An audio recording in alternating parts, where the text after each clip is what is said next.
नमस्कार दोस्तों, मैं साधना पांडे मार्गदर्शन पे आपका स्वागत करती हूँ। दोस्तों, आज मैं बात कर रही हूँ भगवान शिव के चमत्कारी मंत्र के बारे में।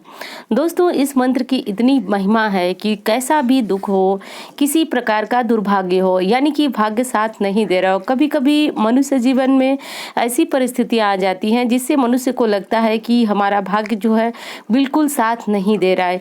यानी हम जो भी पूजा पाठ करते हैं, जो भी शुभ कर्म करते हैं, उसका फल हमें प्राप्त नहीं हो रहा है। तो अगर ऐसी स्थिति में है तो इस बार शिवरात्रि को बहुत अच्छा एक संयोग बन रहा है। इस संयोग में शिव पूजा करने से जो है बहुत सारे लाभ प्राप्त होते हैं। तो दोस्तों, विलंब नहीं करते हैं, हम जानते हैं कि शिव जी की पूजा वो किस प्रकार करनी है और मंत्र किस प्रकार जपना है।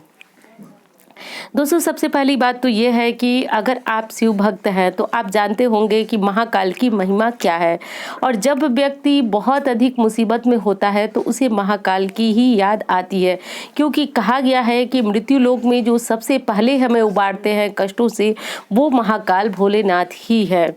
तो देखिए, इसमें आपको शिवरात्रि के दिन, शिवरात्रि में वैसे तो हम सभी को पता है कि शिवरात्रि में चारों पहर की पूजा होती है और रात्रि में भी पूजा होती है, यानी कि शिवरात्रि का बहुत बड़ी जो महिमा है वो बहुत अलग है और बहुत बड़ी है। परंतु दोस्तों, अगर इस प्रकार का दुख है जिससे आप बहुत अधिक दिनों से परेशान हैं और वो दुख आपसे कट नहीं रहा है, तो ऐसे में आज का दिन जो है आने वाला है, तो ये समझिए कि ये आपके भाग्य को चमकाने के लिए ही आज आप ये वीडियो देख रहे हैं और आज के दिन आप जो है अपने भाग्य को निश्चित रूप से चमका सकते हैं। क्योंकि दोस्तों, कहा जाता है कि हमको अच्छी चीज़ें तभी मिलती हैं जब हम उनसे अपने कष्टों को दूर कर पाते हैं। यानी अच्छी चीज़ें हमें तभी प्राप्त होती हैं जब हमारा भाग्य हमें उनकी तरफ ले जाता है।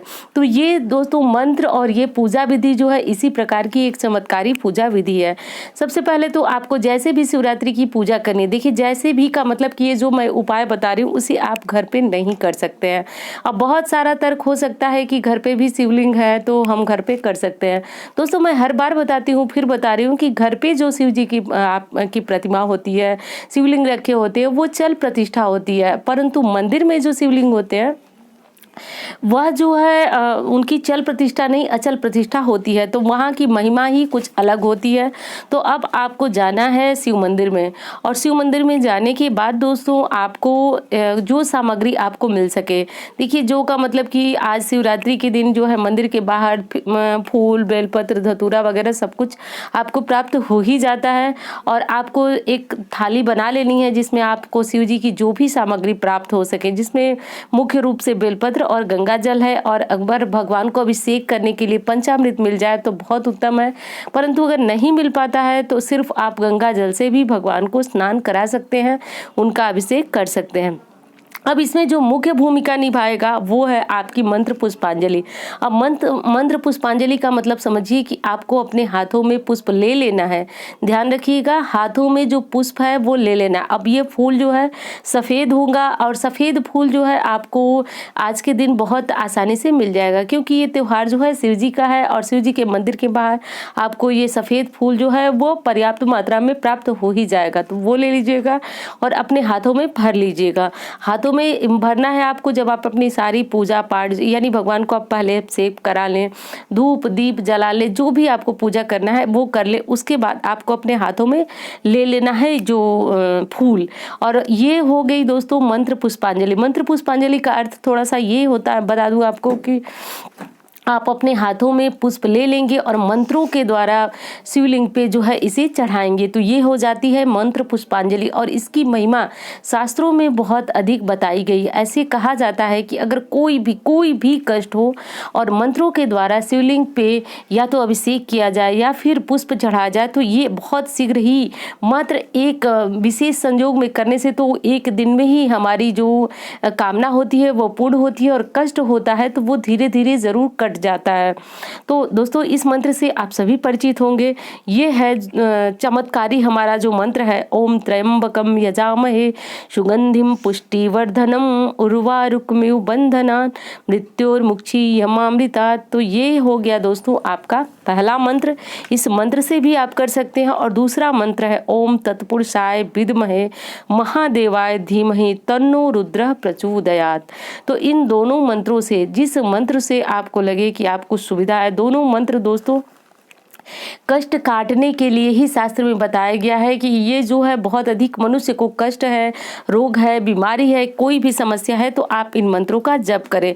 तो इन मंत्रों का जो है आपको जप करते हुए और आपको जो है हाथों में फूल ले लेना है। और ऐसा नहीं है कि आप एक दो बार आप इन मंत्रों को, कम से कम जो है आप 10 मिनट आंख बंद करके, और आंख बंद करके देखिए दोस्तों, हमारे शास्त्र में मानसिक पूजा को बहुत अधिक महत्व दिया गया। अब मानसिक पूजा में आपको ये कल्पना करना है कि भगवान शिव जो है माता पार्वती के साथ कैलाश में विराजित है। एक कल्पना आपको करना है।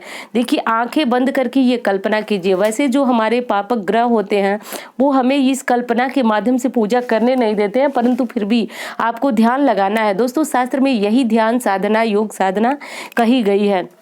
तो आप हाथों में पुष्प लिए हुए, मंत्र जपते हुए और आंख बंद करके ये कल्पना करना है कि आप भी नंदी इत्यादि गणों के साथ खड़े हैं और भगवान भोलेनाथ को देख रहे हैं। और इसके बाद आपको कम से कम 10 मिनट अंदाजे से, मैं ये नहीं कर रही हूँ कि 10 का 9 नहीं होना चाहिए और 11-12 मिनट नहीं होना चाहिए।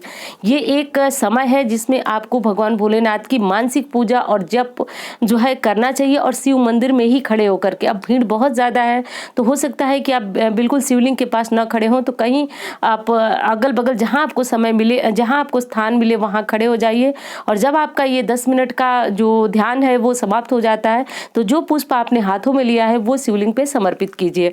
तो अब ये हो गई आपकी मंत्र पुष्पांजलि। और आप भगवान से ये करने के बाद उनसे प्रार्थना जरूर करें दोस्तों। और आज के दिन अगर आपने दिल से प्रार्थना कीजिए, देखिए भगवान जो है भावग्राही होते हैं, इस बात का ध्यान जरूर दीजिएगा।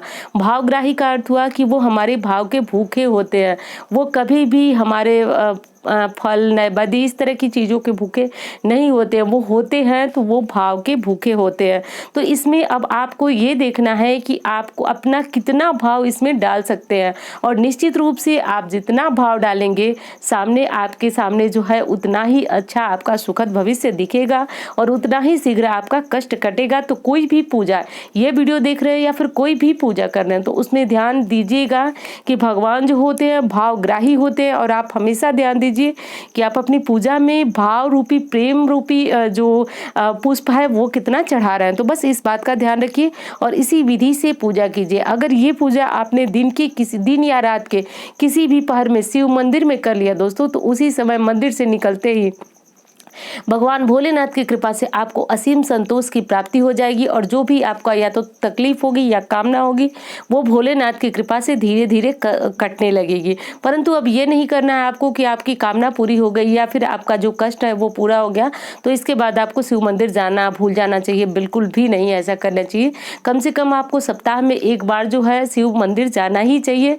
तो क्योंकि भगवान ने जो है आपको इतने बड़े कष्ट से आपकी रक्षा की है। तो दोस्तों उम्मीद करती हूँ जानकारी आपको बहुत पसंद आएगी। मिलती हुई इसी तरह की वीडियो के साथ। धन्यवाद।